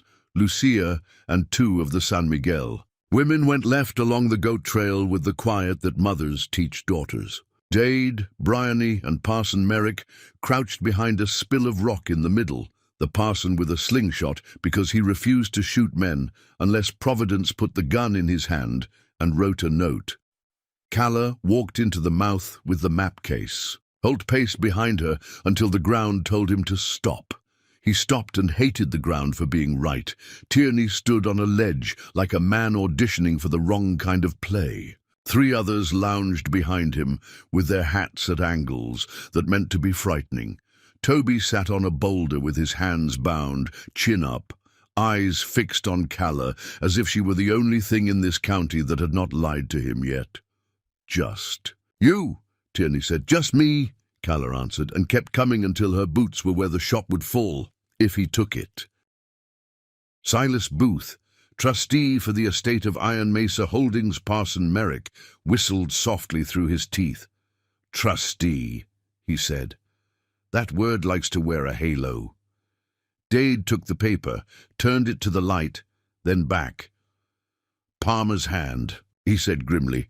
"Booth went back while we were counting rocks, found a new nail to hang his hat on." Holt's face did not change, and then changed all at once, the way a sky darkens not by degrees, but because someone somewhere shut a door.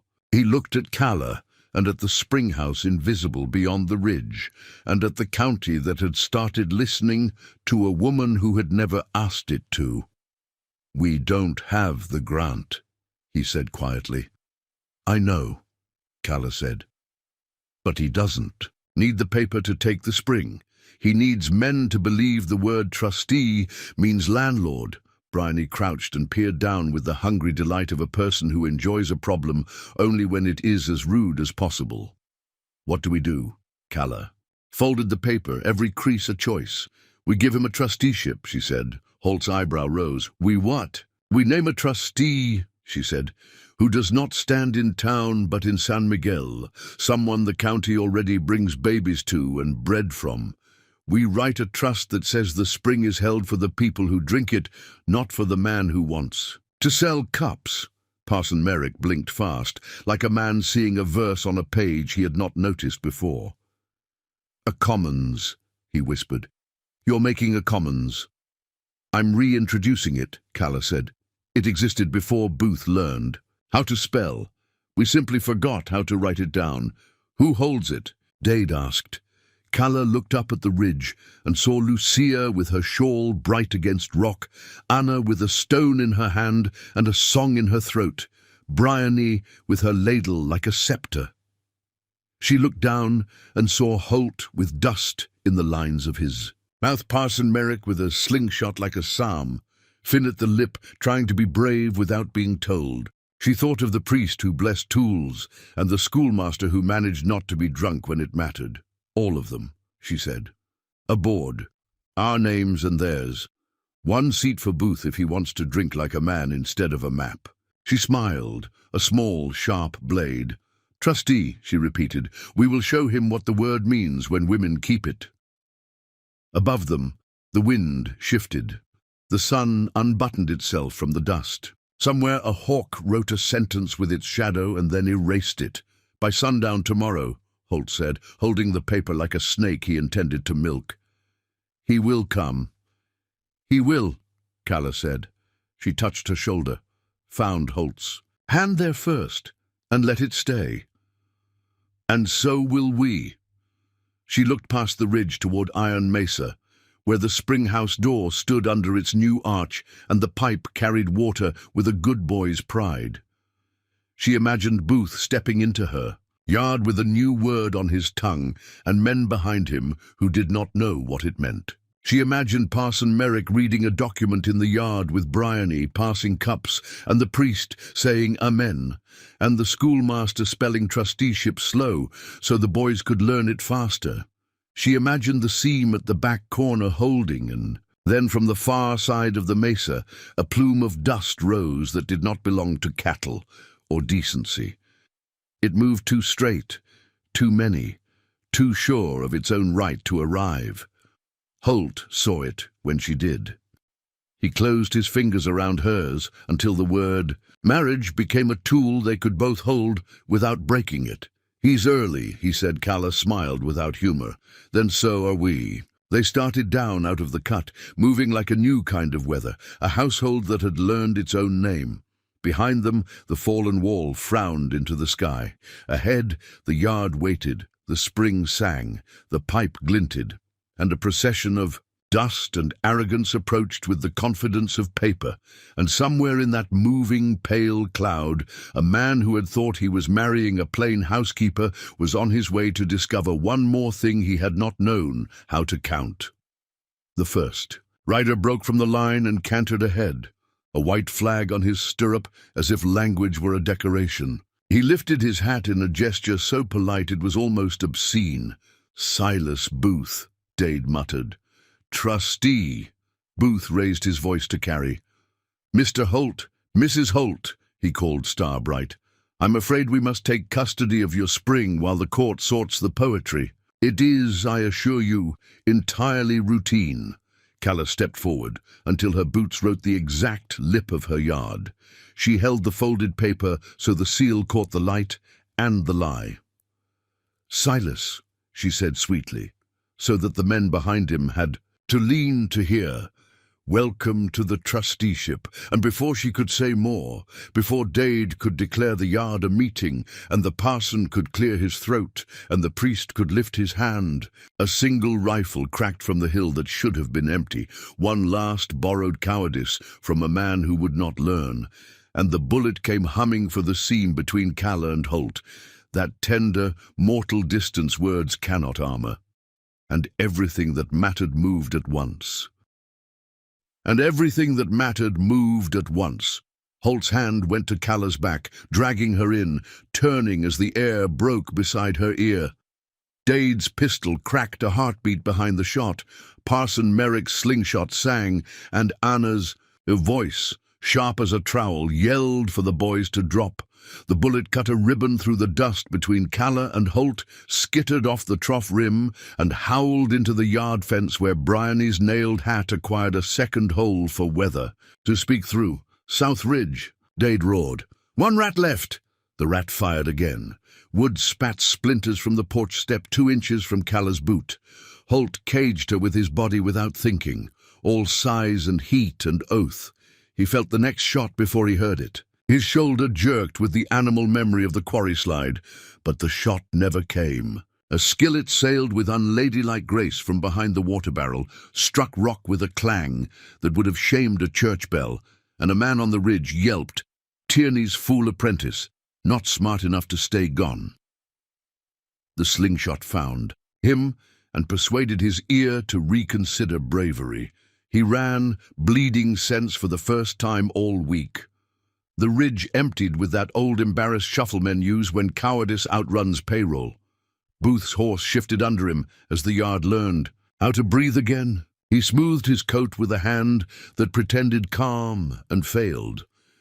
"I regret that," he said to no one in particular, as if regret were a handkerchief that could be held up in court. "Unfortunate hotheads. Nothing to do with the matter at hand." "The matter at hand," Dade said, holstering his weapon, "is that this yard isn't yours, and you are not a sheriff, nor a judge, nor a man welcome to speak until you learn how." Booth lifted the paper with Palmer's tidy letters and his own seal bright in the sun. "Trustee," he repeated, head tilted, a cat admiring its own tail. "I'm here to take custody for the county's good." Calla felt Holt's palm on her spine, a steady push that said, "We go forward together." She stepped to the porch edge so the dust brightened her boots, and the men behind Booth had to narrow their eyes to judge her. She held up a folded sheet, wax unbroken, ribbon blue, the blue Finn had carried in his cuff during the first night. "The color of promises that get tied and don't let go." "Then you're late," she said. "The county has a trustee." Booth smiled the way men smile at children playing court. "Does it?" "Read," she said, and handed the paper not to Booth but to Parson Merrick, who read best when it hurt. He broke the wax, lifted his voice, and gave the yard a document with more names than chairs. Sheriff Dade, Parson Merrick, Father Ignacio, Lucia Valenzuela y Morland, Ana Cabrera, Garrison Holt, Calla Morland Valenzuela Holt, Brian E. Teague, Mr. Reed of Reed and Sons by proxy, and 3 small signatures dragged into straightness by Finn's tidy hand. Toby Haynes for the South Pasture, Walt Jenkins for the Old Men's Porch, and Mrs. O'Grady because lunch buckets speak louder than banks. At the bottom, the schoolmaster had spelled trusteeship without error once. Then for safety again. "By this," Merrick read, "we hold the spring house and all works in common for the benefit of the people who drink. No trustee may sell, lease, or pledge it. The Holt herd may drink without counting. Reed and Sons may service pipe without lien. The county sheriff is charged to defend this trust until a court not ashamed of its own roof says otherwise." He looked up. "Signed in the yard, dated now." Booth laughed small and fine. "A parlor trick played outdoors. You cannot write away debt." "I can write away theft," Calla said. "You wish to be trustee, sit on this board and drink. When the priest says amen." Booth's smile sharpened. "I have Palmer." "You had him yesterday," Dade said. "Today you have a yard full of witnesses and a sheriff who'd like to keep his job. You want to argue? Argue in front of a jury instead of clerks." Booth turned to his men, confident in the wealth that makes smaller men say yes. "Take custody," he said lightly, as if custody were a bucket. "Gently. We are civilized." No one moved. The men behind him had watched a woman hold water in a house of stone and a man stand down a parlor. They had also watched a skillet. Editor Hill. Civilization, it turned out, traveled slower than fear. The nearest rider cleared his throat. "Mr. Booth." And there it was. "Mr., not sir." "Sheriff's here." "Trusteeship doesn't trump law," Booth said, silk fraying. "No," Calla said, "it is law, older than your paper. You just forgot to learn it." She held the board's document high enough for the men at the back to see their own neighbors' names. "We're not refusing court. We're refusing eviction in the name of court while the judge learns geography." Booth leaned to place his seal against strength, as he always had. "You'll lose. Palmer eats ink for breakfast." Calla smiled without sugar. "We brought him bread." She lifted her chin at Bryony, who held up a basket that had fed half. The Ridge's common sense. Laughter rippled the line. Dangerous because laughter slips chains. Holt stepped to the door and swung it wide. "Parson," he said, "read it again in my house." "Read it here," Anna countered, eyes flicking to the spring house where the stones still remembered falling. "Under the trust you name." "Here," Calla agreed. She took Holt's hand, did not hide it, and led him to the springhouse door. Father Ignacio lifted 2 fingers. Men's hats came off slowly, in the way of people figuring out how to be a congregation when no pews tell them where to stand. "Wait," Booth said, voice like wire. I will not be party to a mockery." "Then don't," Dade said. "Watch." They stood at the door. The seam in the back corner breathed small, stubborn. The gutter mouth sang. The pipe hummed with the happiness of a problem solved for a day. Merrick read, "Ignacio blessed." Reed's proxy, his eldest, touched the sill with 2 knuckles and murmured something that sounded like an apology for late deliveries. Lucia pressed her palm to the arch and sang 3 bars of the song that makes lime behave. Anna handed out pens that had lived in her shawl since dawn. People signed. There were too many names for 1 page. Calla did what she always did, stitched a solution. She tied the second sheet to the first with blue thread, knot inside a carpenter's loop, so it could not slip without confession. "The paper," he demanded. She held up the map case. "You get the boy first." Tierney laughed. "No." He held out his hand and snapped his fingers. "Paper." "Tierney," she said, and let the name do the work. "You know what happens. If you shoot me, Booth hangs black crepe." Tierney sneered. "Booth loses this county," she said. "He keeps his bank. He loses his customers. He keeps his house. He loses his roof. Men will forgive theft. They won't forgive shooting. A woman who holds the spring they meant to drink." One of the men behind Tierney shifted. Conscience moved like a sore tooth. "Maybe we let the boy go," he muttered. "Shut up," Tierney said, never taking his eyes off Calla. She set the map case on a flat stone between them. "Come get it," she said. He slid down off the ledge, boots crunching. He came slow because he was not stupid, only used to being used. He reached. From the right, a stone scudded, Anna's boys, making sound where Tierney would look. From the left, a pebble clipped his ear, Lucia's women, reminding him the goat trail had a memory. Dade's voice came lazy and deadly from the rock spill. "Good morning." Tierney froze, hands still stretched over the case. "Take it," Calla said calmly. "Open it. Read what you stole." He snatched the case and fumbled the latch. He pulled out not the Valenzuela grant, which was safe under Finn's bedrope wrapped in flannel, and a prayer, but a different paper, a fresh sheet covered in Calla's clean, unforgiving hand. "What is this?" he snarled. "A witness," she said. "Statements of men who heard you brag at the Silver Star that Booth bought a boy for a night and paid you to fetch him. Names of the 2 you hired to pour oil in our trough. The clerk from the bank who took your note for the can and thought he was buying whiskey honorably." Tierney went colorless. "Lies." "Signatures," she corrected. "Booth's house. Help me collect them." She lifted her chin toward the ledge behind him, where one of the loungers had begun to look like a man sitting on a fence he no longer wanted to own. "Men do not like you, Tierney. They like your pay. When it stops spending, they will like me." He tore the paper in half. It made a sound like cloth ripping in a quiet church. "Now what do you have?" "2 halves," she said, not moving. "And 3 more copies with Dade, Merrick, and Reed." A shot cracked from the far lip, one of Tierney's men remembering too late that he was supposed to be brave. The bullet chipped the stone beside Calla's boot. Holt's roar answered, and then all the quiet work of a dawn ambush became a public quarrel with rocks and rifles. Tierney lunged, not for Calla, but for Toby. He grabbed the boy by the collar and dragged him hard toward the ledge. Calla went without asking her legs. She hit Tierney low, the way a woman hits a door that thinks it can tell her where her kitchen stops. They went down in a tangle of dust and paper and breath. The boy fell sideways, sucked a scrape into his arm, and scrambled like a creature who had always secretly been a rabbit. Tierney's fist found Calla's jaw. The world went bright around the edges, then narrowed to rage. She brought her knee up, found his ribs, found his breath.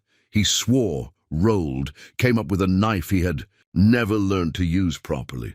He slashed, not at her throat but at her shoulder, and cut cloth and skin. Holt moved. Dade moved. Anna's boys moved. Lucia threw a stone at Tierney's hand with a mathematician's cruelty. The knife flew. Parson Merrick's slingshot cracked. and put a pebble where Tierney's temple would complain about it for a week. Calla did not wait for men to finish deciding what to do with Tierney. She crawled after Toby and found him pressed into a crack, shaking and furious with himself. "Up!" she said, and pulled him. He came with the soft oath of a boy who has learned 3 new truths about his county, and none of them fit. "Go," she told him, shoving him toward Lucia's women on the goat trail. "Run to Bryony. Tell her we need stitches and bread." He looked at her shoulder, saw the blood, and made a small sound he would be ashamed of later. "I'm sorry." "You're a boy," she said. "Be a man next time by saying no for the first time sooner. Now run." He ran.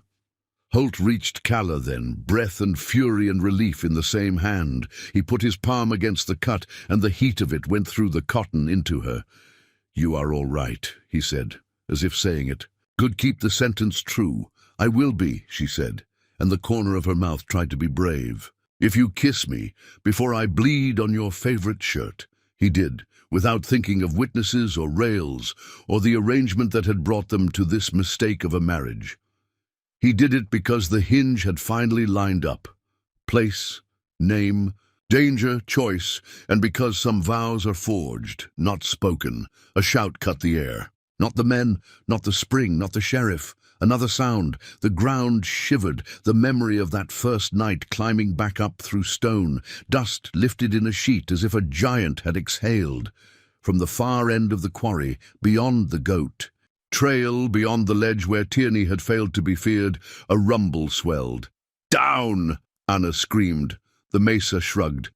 A slice of wall the size of a barn tore free and slid, slow, graceful, horrible.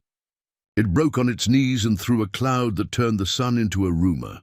The echo hit them like a second rock. Men flattened themselves by instinct older than rail. Calla grabbed Holt's sleeve and the empty map case and felt the world lean. When the dust thought about settling, the cut had a new shape. The stone that had fallen blocked the old path out like a hand over a mouth. The goat trail was gone, under a deliberate silence. Lucia's women shouted from the far lip that they were whole. Anna's boys called back in a language the mesa knew. Dade swore softly. Parson Merrick crossed himself for the living, which is the harder thing. Tierney was gone, so were 2 of his men. So he didn't fall. Dade said, staring at the new cliff. He left. Or the ground took him into a place he understands better, Calla said. Holt turned in a slow circle, reading exits that had been written in ink and now found themselves in pencil. "We can climb," he said, "but not with a boy." "Toby's clear," Calla answered. "He ran when men remembered to aim at each other." Dade slid a look at the empty space where Tierney had been. "He'll write another note." "He won't have to," Bryony called from above. She had found a way onto the ridge that does not exist for most people, because she is not most people. She waved something white. He already did. "This one has a pretty seal, too." "A seal?" Calla called. Bryony tossed the paper down. It seesawed to Calla's boots. She opened it with fingers that did not shake until she saw the mark at the bottom, and then had to hold it with both hands so the county could not see her tremble. It was Booth's seal, and under it a neat hand that had always kept itself tidy. Wrote, "By order of attachment amended and affirmed, the court recognizes a trusteeship for the Holt Spring and associated works until such time as debts are satisfied. Deliver the original grant to the undersigned by sundown tomorrow for safekeeping. Signed." Booth watched with the exact expression of a man losing a button indoors, indignant at the treachery of thread. When the last name dried, he lifted his chin. "Finished?" "For now," Calla said. "And if you've come merely to watch us, legalize what decency already knew, you may ride home and practice apologizing." Booth's men shifted again, a herd reading weather. He felt it, and tried to ride the old trick, magnanimity propped with threat. "Very well," he said, voice polished to lawyer shine. "I will allow a day's grace." He raised the paper with Palmer's signature. "Tomorrow at sundown, I will return with the marshal and the writ and—" The ground spoke, not the quarry's roar. This was intimate, underfoot, a reminded ache. The seam inside the spring house taught patience, remembered hunger. The little mouth hiccuped, the gutter's note jumped. Calla felt it like a hand closing on her ankle. "Wedges," she said softly. "Now." Anna was already moving. Her boys slid into the door like ambition. Holt followed with the sledge. Dade swore and pivoted, positioning men where bullets, if bullets arrived, would have to fight stone first. Bryony gathered the boys, who weren't yet old enough to panic, and whispered orders with biscuit grease on them. Lucia laid her shawl on the shelf and rolled her sleeves to her elbows. Merrick tucked the document into his vest and put his back to the doorframe with priest and sheriff, book and gun bracing wood and lime. "Mr. Booth," Calla called without looking at him, "you will want to get off that horse if you intend to remain part of the county that drinks." "What are you doing?" he asked, hating that he had to let curiosity use his mouth. "Teaching the spring to prefer us again," she said. "Keep your men out of the doorway." She knelt. The floor was cool and wrong, like a fever about to remember itself. The seam's new idea grazed her wrist. "Greedy," she murmured. "You were thirsty alone too long." Holt set a wedge. "Say when." "Now," she said, and he kissed iron to will. The wall registered the blow and considered cooperation. Anna's boys packed a saddle of sand behind the plug they had set at the north wall the day before. Lucia's fingers, light but relentless, pressed mortar into a hairline that had learned to make trouble. The spring house sighed. It is a strange thing to feel stone make a good decision. The seam unclenched a fraction. The gutter took the lesson and behaved. The trough outside lowered its voice from shrill to song. Booth shifted his weight from one foot to the other like a man discovering he can be seasick on land. "This is temporary," he managed. "All stewardship is," Calla said, standing. And the word did not feel like something learned in a book. It felt like a life a woman could hold in both hands. "That's why there are boards and not kings." Dade tapped the writ with a finger he had not bothered to clean. "You want to test this tomorrow?" he asked. "Fine. We'll be here. So will 100 people you thought were furniture."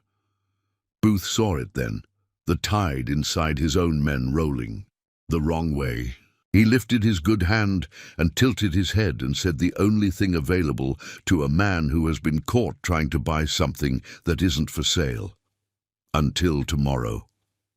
He mounted and rode off too straight, which is how men leave when they have not yet remembered how to bend. They watched him go because watching is a way to bind ghosts. Merrick exhaled. Ignacio smiled like a sly saint. Reed's boy wiped his forehead with a rag and said, surprised at his own mouth, "We can build more if the road lets us." "Road will let us," Bryony said. "I paid it in pie." Finn laughed and cried in the same hiccup. Calla put her knuckles against the seam and felt not danger but work. Safer, because it wants you busy, not gone. "Rest 3 hours," Lucia ordered. "Then we finish the saddle on the north wall and teach the south to mind its elders." They did. The afternoon was a library of small labors the boys carried. The men made the motions they would always call the day the spring house learned our names. Holt hauled and hammered, and when no one looked, leaned his forehead for a heartbeat against the cool stone and said a gratitude he did not have. A prayer for. Calla set, tested, set again, wrote measurements with charcoal, and when the light argued with her pencil, used the blue thread to draw the fall of water in the margin so Finn could see tomorrow what gravity had agreed to tonight.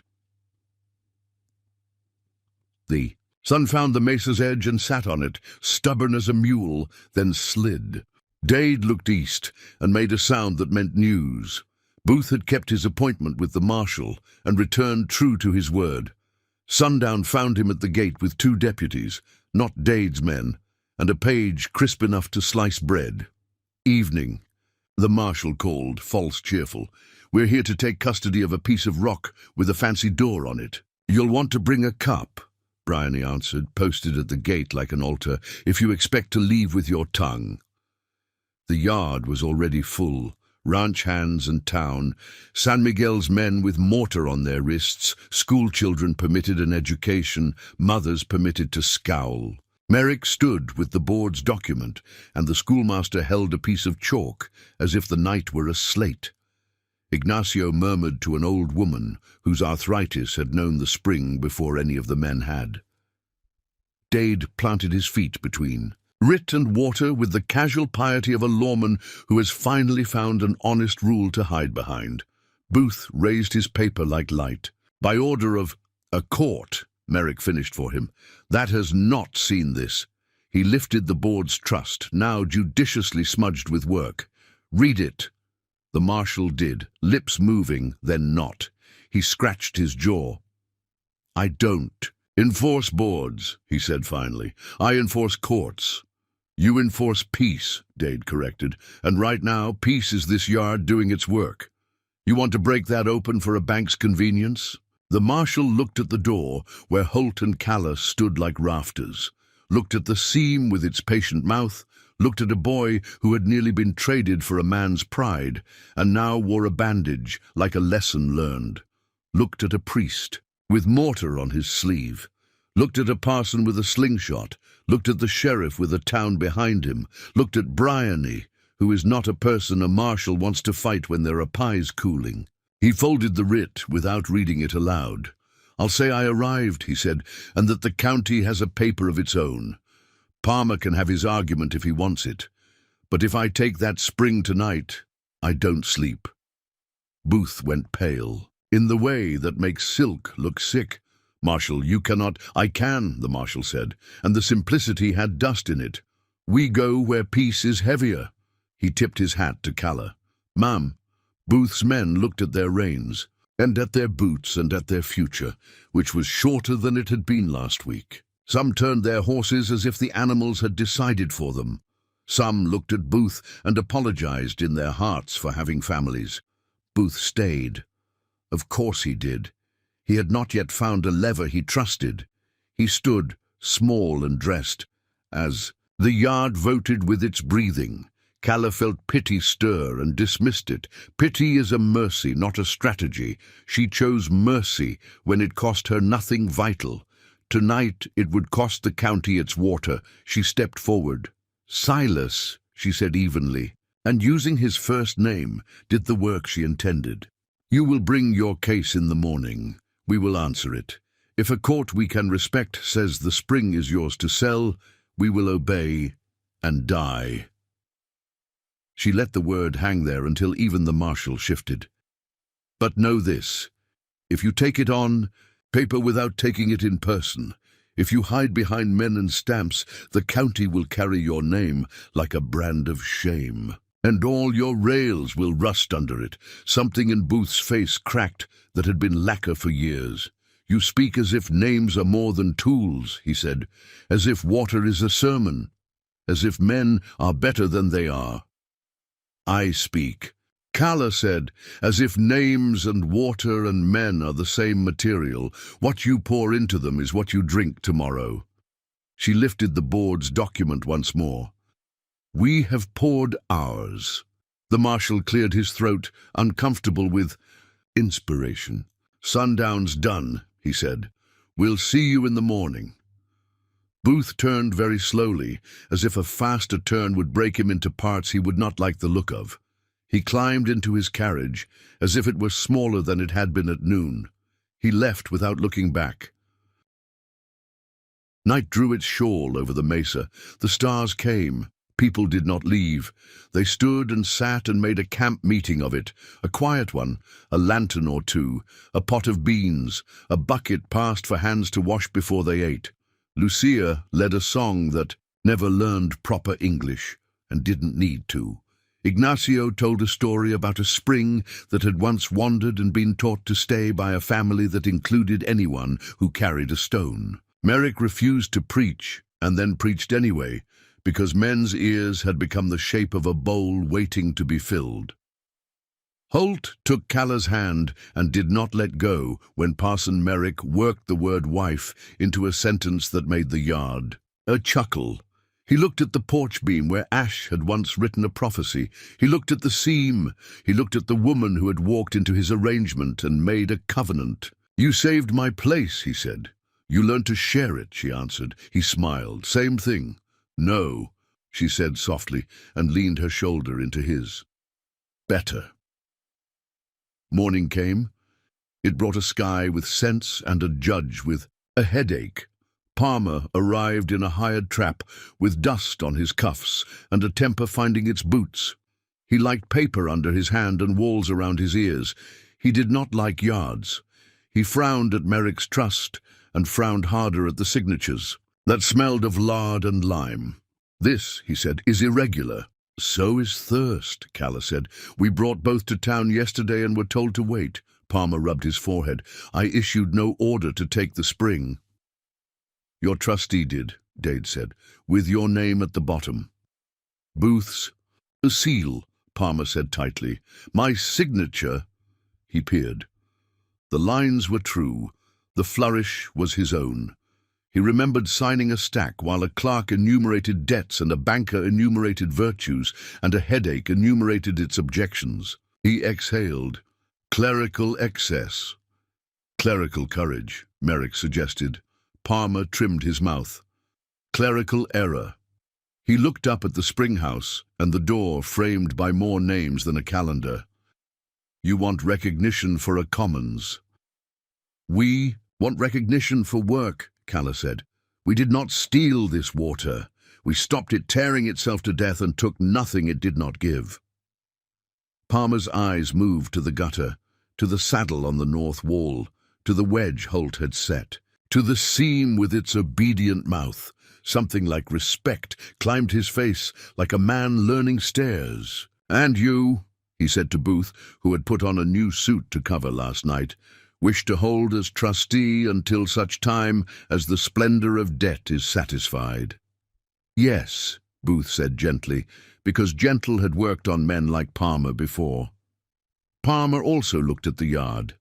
Parson Priest Sheriff, Reed's boy, the schoolmaster showing a child how to spell hydrated, Bryony handing muffins to the marshal because he had come back for breakfast uninvited, Lucia with her shawl bright in the morning, Anna with her stone. In her hand, boys who had learned to carry, men who had learned to put their hats back on when women were working. "Trusts," Palmer said carefully, "exist to prevent mischief." Calla let the word mischief sit next to water and watched it look small. "Then prevent this one," she said, and passed him the 2-page board document tied with blue, not firm, no slip. "Judge it, not by whether it flatters paper, by whether it saves cattle, boys, and mornings," Palmer read. He traced a finger down the names in a way that, to his surprise, felt like blessing. He cleared his throat. "The court recognizes," he said slowly, "a provisional commons held by this board." He looked at Booth, who had planned for an easier day. "Mr. Booth retains his remedies in equity against Holt for sums owed. He does not retain this yard." "Judge," Booth said, very quiet. "The law is a tool," Palmer said. "Today we use it to keep men from drinking poison, to prove a point." He folded the paper, blue thread and all, and set it on the porch rail as if it were heavier than it looked. "Do not come back to me about this spring until the pipe breaks in a way these people cannot fix." He looked at Holt and Calla. "You won't let it." "No," Holt said. "No," Calla said. Palmer nodded once, the way a man nods at a bridge he has permitted to stand. "Then I have other mornings to attend to." He climbed back into his trap and left town with the unusual sensation of having done his job the way the job was meant to be done. Booth stood where a man stands when he has been outvoted by air. "Congratulations," he said to no one in particular. "You built a church and called it plumbing." "Worship what keeps you alive," Bryony said, "and you'll stay alive long enough to be annoying." He did not smile. He looked at Calla. "You think me a villain? I think you a man," she said. "That is harder to live with." He dipped his head, an acknowledgement not of defeat, but of recognition. "Your trustees will fight you next," he said softly. "They always do. Boards tire of the people who founded them. We will teach them to rest instead," Calla said. "Rest is cheaper than betrayal." He gave a ghost of a bow and walked away. Tierney's absence moved with him like a missing tooth. Somewhere in the quarry or on a railcar going north, the man who had learned the wrong skills was nursing his head and planning a smaller life. If he ever learned to be decent, it would be in a state that did not know his frown. The Mesa is willing to forgive many things. It does not forget boys. Work remained. It always does when a victory is not an ending. The trust board met under the pepper tree because the house had room, but shade had more sense. They argued. Thank God. Arguments are how decency sweats. Reed's boy wanted a schedule for cleaning troughs. Ignacio wanted a day each month when San Miguel's women counseled the men who thought elbow grease replaced confession. Merrick wanted a notice posted that used shorter sentences. Dade wanted a lock on the spring house, and Anna laughed him out of it and made him feel grateful. They set rules light and strong. No cattle in the pool beneath the gutter, no boy sent alone to open the door at night, no man to speak about the spring without a woman who had mixed lime standing within earshot. They voted on a sign half the county could read, Santa Sabina Spring Commons. Those who use it keep it. Holt kept his promise to pay Reed in coin as the rest of the pipe came. Reed kept his promise to arrive even when the road lied about its intentions. The herd drank. The trough laughed. Finn learned to carry 2 buckets like a man and set them down like a boy. On a Sunday that felt like a sentence finishing, Merrick stood on the porch steps with his book open and his face carefully, insufficient to the occasion. "We have readings," he said, "from the old law and from the older." He read a psalm about rivers and a line from a ledger that said, "Flower in, flower out," and another from a grant that had not saved a spring, but had held a family's breath long enough for its granddaughter to arrive and do it herself. Ignacio said, "Amen," in a language that made even skeptical cattle raise their heads after people shook hands the way people do when they are afraid to cry. Lucia kissed Calla's scar and then her mouth, because a mother is allowed to do anything in a yard that has learned to forgive the right sins. Bryony made a cake that would have shamed the parlor and cut it with a knife that had defended a spring. Finn adopted the hat with 2 holes and wore it backward because vanity is a thing the young pay to the old. Holt took Calla's hand and led her without words to the spring house. They stood in the cool doorway where labor had drawn its own vows. "I thought," he said, and then stopped because men like him do not think syntactically about feelings. He tried again. "The day I signed the paper in town, I didn't know who I married." "You know now," she said. "I do," he said. "And I like him." She laughed and put her forehead to his chest. "Garrison Holt, you will make a fine bored husband." He lifted her chin. His hands were nicked and mortared. His eyes had learned to forgive men he had mismeasured and to trust women he had not deserved. "We start again?" "We don't need to," she said. "We never stopped." She touched the blue thread looped through the 2-page trust. "We just learned to tie the right things to the right things." They walked back into their yard. The Mesa stood patient. Somewhere beyond town, rails rattled and men made numbers out of steel and promises. None of that made less of this.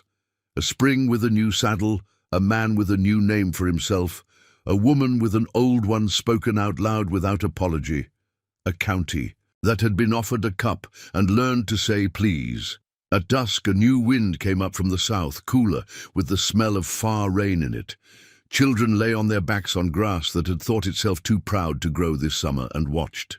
The first stars arrived, punctual as trust. Men sat and argued about fence line and pipe pressure and which hymn kept cattle calmer. Women compared mortar burns and recipes and whether boys ever learned to hear the word no the first time. Parson Merrick tuned his slingshot out of habit. Ignacio tuned the story so that tomorrow it would remember to save someone else. Dade untied his badge and set it on the table because law too needs a rest day to remember what it is for. And Calla, who had begun as a rumor mispronounced by a clerk and had become what she already was, sat on the top step with Holt's shoulder, warm against hers, and said the line she had been saving because some lines must be said when no one is buying them. "This place will stay." "It will," Holt said. "How?" she asked, because the asking is the spell. "Because you taught it to," he answered, and kissed her, not as a man claims land, but as a man thanks water. The spring house breathed, ordinary as bread. From the road, a wagon clattered. 2 men had brought barrels to fill for the widow by the stone church. Bryony rose, wiped her hands, and opened the gate. The men doffed their hats, without being told, to the board nailed there, and to the names it carried, and to the blue thread that bound small pages to a larger story. The mesa held its high red, iron in it like a promise never again for sale. 2 more great stories are next. Don't miss them. Subscribe and turn on notifications.